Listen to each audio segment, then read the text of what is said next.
만일 내가 너희에게 명하는 이 모든 명령을 잘 지켜 행하여 너희의 하나님 여호와를 사랑하고 그의 모든 도를 행하여 그에게 의지하면 여호와께서 그 모든 나라 백성을 너희 앞에서 다 쫓아내실 것이라. 너희가 너희보다 강대한 나라들을 차지할 것인즉 너희의 발바닥으로 밟는 곳은 다 너희의 소유가 되리니 너희의 경계는 곧 광야에서부터 레바논까지와 유브라데 강에서부터 서해까지라. 너희의 하나님 여호와께서 너희에게 말씀하신 대로 너희가 밟는 모든 땅 사람들에게 너희를 두려워하고 무서워하게 하시리니 너희를 능히 당할 사람이 없으리라. 내가 오늘 복과 저주를 너희 앞에 두나니 너희가 만일 내가 오늘 너희에게 명하는 너희의 하나님 여호와의 명령을 들으면 복이 될 것이요. 오늘 말씀의 제목은 우리가 행복해지려면입니다. 하나님께서는 저희들이 속한 가정과 또한 공동체 그리고 행복한 관계를 주시기 위해 하나님께서 세우신 방법을 제시하고 계시는데요. 그 방법은 하나님께서 말씀하신 명령과 규례를 잘 지키면 하나님께서 계획하신 은혜를 우리가 다 누릴 수 있는 것입니다. 먼저 하나님께서 우리들에게 세 가지로 말씀해 주셨습니다. 첫 번째는 하나님께서 명령하신 명령과 규례를 잘 지켰을 때에 첫 번째는 모든 나라 백성보다 강하게 된다는 것입니다. 우리가 살아가다 보면 천국에 이르는데 방해되는 영적인 것들이 있죠. 하나님께서는 모든 세력들을 물리쳐 주시겠다고 약속의 말씀을 저희들에게 주셨습니다. 한 예를 들면 마태복음 19장에 보면 재물이 많은 청년이 나옵니다. 그 청년은 예수님께 이러한 질문을 했습니다. 예수님 영생을 얻으려면 어떻게 해야 됩니까? 라고 질문을 한 구절이 나오죠. 예수님께서는 뭐라고 말씀하셨습니까? 네가 영생을 얻으려면 내 소유를 팔아서 가난한 자들에게 다 나누어 주라. 그리고 나를 따르면 돼. 이렇게 말씀하셨습니다. 이 예수님의 말씀을 들은 재물이 많은 청년은 어떻게 했을까요? 아마 고민이 굉장히 많았을 것입니다. 가난한 자들에게 나눠주자니 내가 가진 재물이 너무 많았을 것이고 그 재물이 아까웠을 것이고 결과적으로 이 재물이 많은 청년은 어떻게 됐습니까? 영생을 얻었을까요? 못 얻었을까요? 예수님의 말씀에 순종하지 못했습니다. 그래서 결국은 영생을 얻지 못했습니다. 왜냐하면 이 재물은 이 청년을 영생을 얻을 수 있도록 방해한 것밖에 되지 않았던 것입니다. 이 말씀을 준비하면서 예전에 저는 저의 모습이 떠올랐습니다. 교회를 가서 하나님의 말씀을 들을 때 저는 머릿속으로 이 말씀이 합당한 거라고 생각하고 내가 지킬 수 있는 거면 이거는 지켜도 돼 이렇게 생각을 했었고 말씀을 들으면서 내 마음에 합당하지 않고 지킬 수 없는 것은 과감히 머릿속에서 지워버리는 그런 습관이 있었습니다.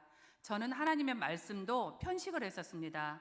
그런데 하나님의 말씀을 온전하게 듣고 순종함으로 인해서 우리가 살아가는 데 있어서 우리가 영생을 얻는데 방해되는 것이 있다면 하나님의 말씀을 온전히 들음으로 인해서 그것을 물리쳐야 되는 믿음의 결단자가 되어야 되겠습니다. 이렇게 했을 때만이 하나님의 기업을 온전히 받을 수 있고 하나님의 약속을 받을 수 있는 대상이 될 것입니다. 자, 우리가 행복해지려면 첫 번째 말씀드렸습니다. 그렇다면 두 번째는 무엇일까요? 하나님께서 이렇게 말씀하셨습니다. 발바닥으로 밟는 것은 다 너희의 소유가 된다라고 말씀하셨습니다. 하나님께서 허락하신 일 그리고 허락하신 땅에 들어가기 위해서는 조건이 있습니다. 그냥 들어갈 수는 없지요. 발바닥으로 땅을 밟아야 된다고 말씀하셨습니다. 자, 우리가 발바닥으로 땅을 밟는다는 것은 먼저 첫 번째 무엇을 해야 되겠습니까? 신발을 벗어야 되는 행동을 해야 되겠습니다. 이 신발을 벗는다는 것은 그냥 벗을 수 있는 것이 아니라 믿음과 용기를 가지고 하나님을 온전히 신뢰함으로 신발을 벗어야 되는 그런 행동이겠지요. 이 말씀은 결국은 우리가 순종을 해야 된다라는 것입니다. 순종을 함으로 인해서 내가 발을 내딛어야 된다라는 것이죠. 이 행동은 내가 발바닥으로 밟는 곳을마다 내가 내 소유가 되려면 옆에 있는 사람이 대신해 줄 수 있는 것이고 다른 사람이 대신해 줄 수 있는 것이 아니라 온전히 내가 직접 스스로 감당해야 되는 것입니다. 하나님께서는 항상 우리와 함께 계십니다. 그러나 때로는 우리는 연약하기 때문에 육신을 가지고 있기 때문에 두렵고 포기하고 싶은 순간들이 늘 우리 주변에 도사리고 있습니다.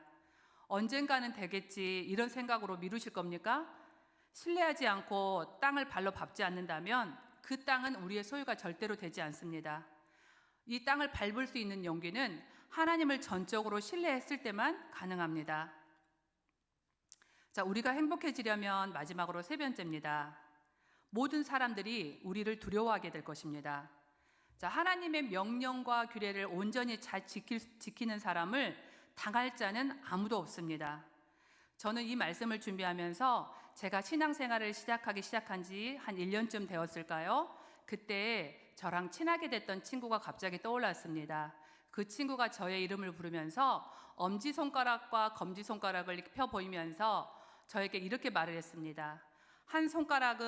두 손가락을 사람으로 비유를 했는데 한 손가락은 믿음이 좋은 사람, 주의를 잘 지키는 사람, 하나님의 말씀을 잘 듣는 사람이라고 표현을 했고, 한 사람은 교회를 왔다 갔다 오고 싶을 때만 오고 자주 빠지는 그런 사람으로 비유를 했었습니다.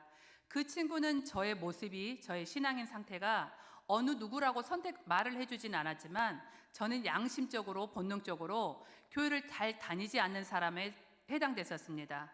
자, 그렇다면 그 친구가 이렇게 말했습니다. 그렇다면 선이야, 어떤 사람을 사단이, 마귀가 무너뜨리려고 할까라고 질문했었습니다. 저는 당연히 저라고 생각했겠지요. 교회를 잘 다니지 않는 사람이 마귀가 유혹하는 대상이 될 거라고 생각을 했었습니다. 물론 아주 오래전의 이야기지만 저는 이 친구의 말을 평생 동안 가슴에 품고 살았었습니다. 사랑하는 성도님, 하나님의 명령과 규례를 집중할 수 있도록 한번 그 말씀에 집중해 보세요. 그리고 우리가 믿는 하나님, 우리가 주일마다 와서 하나님을 예배하고 찬양하는 그 하나님을 신뢰해 보세요. 자, 우리가 하나님을 믿고 예배하는 우리를 하나님의 사람이라는 것을 가장 먼저 아는 것은 바로 사단입니다. 그 사단도 하나님의 백성을 두려워하게 될 것입니다. 하나님께서는 저와 여러분이 모두가 다 하나님을 믿음으로 인해서 행복해지길 원하십니다. 그 행복해지려면 조건을 오늘 3가지로 말씀을 드렸습니다. 이 3가지를 잘 기억하셔서 오늘도 이번 한 주도 하나님 안에서 자유하시고 또 막혀있던 것들이 풀리시고 하나님이 주시는 행복으로 한 주 동안 승리하시길 원합니다. 기도하시겠습니다. 사랑의 하나님 아버지, 감사합니다. 오늘 하루도 허락하여 주셔서 하나님께서 주신 귀한 말씀으로 하루를 시작하게 하시니 감사드립니다.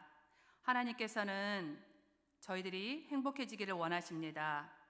그것은 하나님의 명령에 순종하였을 때 가능하다고 말씀하셨습니다. 우리의 연약함을 아시는 하나님께서 하나님을 더 신뢰함으로, 말씀에 순종함으로 나아갈 수 있도록 붙들어 주시옵소서. 그래서 하나님께서 약속하신 그 모든 것을 다 누리게 하시고 그 하나님으로부터 행복하고 자유하게 하여 주시옵소서. 감사드리며 예수님의 이름으로 기도드립니다. 아멘.